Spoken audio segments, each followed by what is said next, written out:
सुखी घर कैसे बनता है? दुनियावी साजो सामान से, आसाइशों से, या मियां बीवी के आपस के ताल्लुकात और रिश्तों से?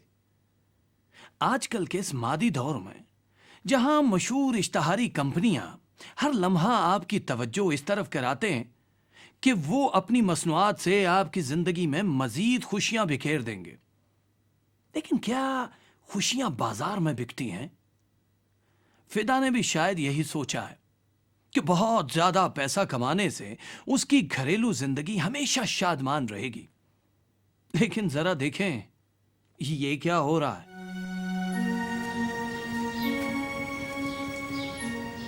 जीनत बताओ तो ऐसी क्या परेशानी है? शबाना, अब तो मैं बिल्कुल मायूस हो गई हूँ। कुछ पता तो चले। मेरा शौहर मेरे पे तवज्जो ही नहीं देता। कब से? अब तो यूँ लगता है शुरू से ही। लेकिन पहले तो तुमने। महसूस तो हमेशा से कर रही थी, लेकिन ख्याल था वक्त के साथ साथ बदल जाएंगे। अब तो बेटी भी 3 साल की हो गई है, लेकिन वो। क्या भाई ने कुछ कहा है? कहना क्या है, ना ही कभी मुझे बाहर लेके जाते हैं और ना ही किसी बात में मुझे एतमाद में लेते हैं। रुपये पैसे की तो तुम्हें कमी नहीं। यूँ तो साल भर से मसरूफियत का बहाना चल रहा है। 3 महीने से रात देर से आती है, सुबह जल्दी चले जाती है। फल सब्जी पैसे हर चीज़ आती है, लेकिन मेरी ज़रूरत ये सब चीज़ें नहीं। शौहर के साथ वक्त गुजारना भी। तो उनसे पूछ लो। मैं डरती हूँ शायद उन्हें ये बात अच्छी ना लगे। कोई वजह तो होगी। शायद मैं उन्हें पसंद नहीं। मेरी अम्मी बचपन ही से कहती रही हैं कि मैं अपनी बहनों के मुकाबले में आम शक्ल और सूरत की लड़की हूँ। शायद वो भी ये सोचते हैं। मायूस होने की ज़रूरत नहीं। बस शबाना, मैं अम्मी की तरफ जा रही हूँ और अब बस वहीं रहूँगी। अरे क्यों? पता शबाना, 1 हफ्ते से रोज़ाना खाना खा के आते हैं और सुबह नाश्ता किए बगैर ही चले जाते हैं। तुम उनसे बात करो। नहीं शबाना, बस अब नहीं।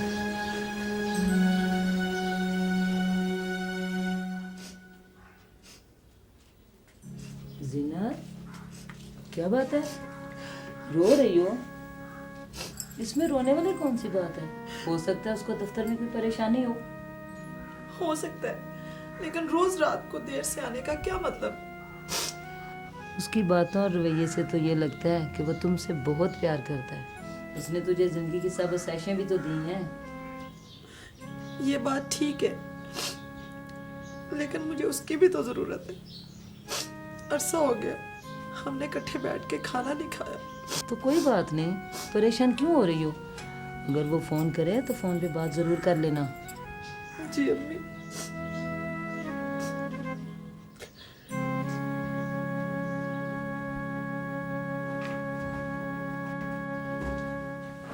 अस्सलाम वालेकुम। वालेकुम अस्सलाम। क्या बात है, खैरियत तो है ना? बेटा, तुम्हारी और जीनत की लड़ाई हुई है? नहीं तो। लेकिन बहू नाराज होके मैके क्यों चली गई? मुझे वाकई नहीं पता। फिर मेरी मुलाकात भी इन दिनों जीनत से बहुत कम हुई है, मसरूफियत की वजह से। साथ वाली शबाना बता रही थी आप लोग आपस में लड़ते हैं।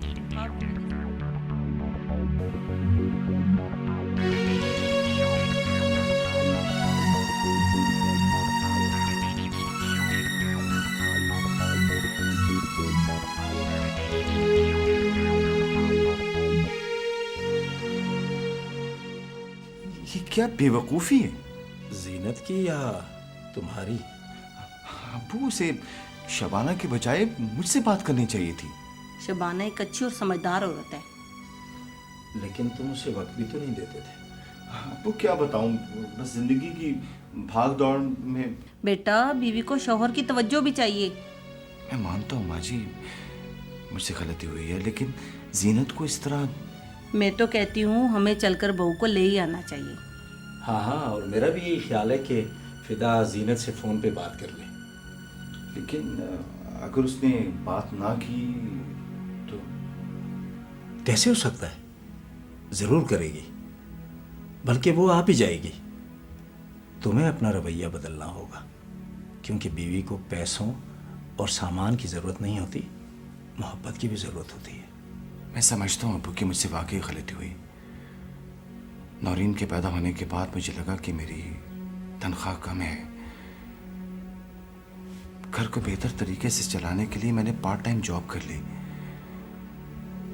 जीनत को नहीं बताया, शायद वो मेरी मसरूफियत को गलत समझ बैठी। बेटा, बीवी को एतमाद में लेके हर काम करना चाहिए। आप ठीक कह रही हैं अम्मी जान, मैं बात करता हूँ।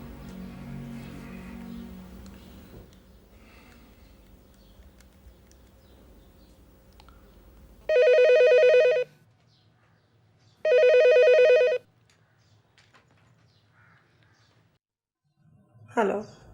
जीनत, मुझे माफ कर दो प्लीज। मैंने तुम्हें बहुत दुख दिया है।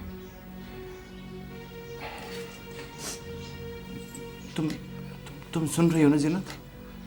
मैं तुम्हें और नौरीन को बहुत अच्छी जिंदगी देना चाहता हूँ, इसलिए तुम्हें बताए बगैर मैंने पार्ट टाइम जॉब कर ली। I'm so sorry। तुमने मुझे पहले क्यों नहीं बताया? जीनत, फोन बंद नहीं करना। देखो मैंने कहा ना, मुझे माफ कर दो। अच्छा तुम तैयार हो जाओ, मैं तुम्हें लेने, बल्कि हम सब तुम्हें लेने आ रहे हैं। Please Zeenat. ओके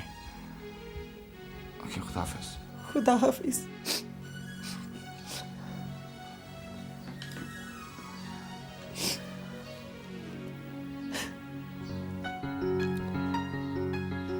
अबू, आप तैयार हो जाएं। मैंने जीनत से कहा है कि हम सब उसे लेने आ रहे हैं। हाँ हाँ, क्यों नहीं, हम सब चलेंगे। जैसे कि उसे तुम्हारी शादी पर लेने के लिए गए थे।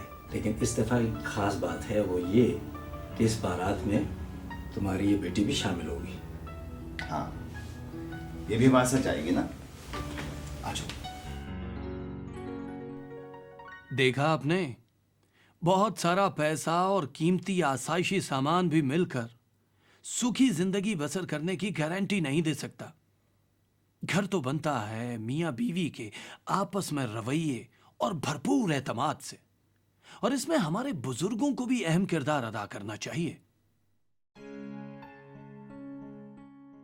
अब आप अपनी अज़दवाजी और ख़ानदानी ज़िंदगी बेहतर बनाने के लिए ज़रा सोचिए, मैं अपनी बीवी के साथ कितना वक्त गुजारता हूँ। क्या मैं अपने काम पर ज़्यादा वक्त गुजारता हूँ सिर्फ पैसा कमाने की कोशिश में? बुजुर्गों के लिए मैं अपने बालिग बच्चों को कैसी नसीहत दे रहा हूँ।